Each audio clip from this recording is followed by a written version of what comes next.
کوین ترودو مدرس موفقیت توی یکی از دوره‌های آموزشیش میگه که برای یادگیری خیلی مهمه که به کی گوش میدید و از کی یاد میگیرید. و البته نمیخوام بگم به من گوش بدید، من فقط یک راوی هستم.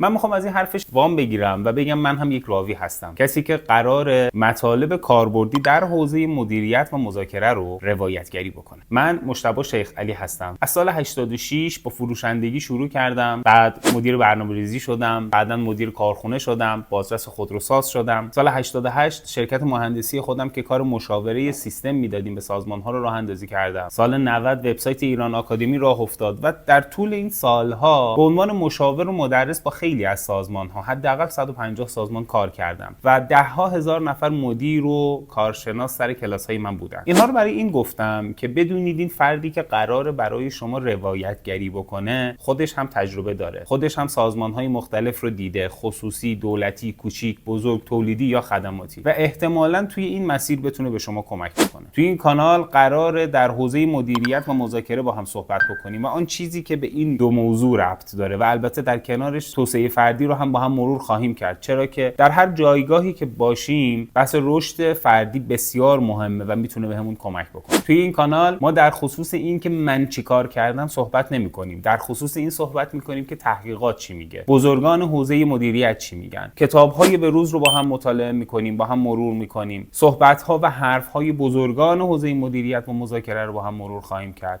و در خصوص اینها حرف خواهیم زد، مباحثی که کاربردی ان و میتونیم ازشون استفاده بکنید. امیدوارم که کانال رو دنبال بکنید، سابسکرایب بکنید، مطالب رو مرور بکنید، بتونیم با همدیگه این مباحث رو نشر بدیم و به مدیران کسب و کارها کمک بکنیم. حالا من در قالب ویدیوهایی که ضبط میکنم و شما هم در قالب کامنت هایی که زیر ویدیوها برای من خواهید گذاشت. امیدوارم که مطالب این کانال مفید واقع بشه و برای همتون آرزوی پیروزی و موفقیت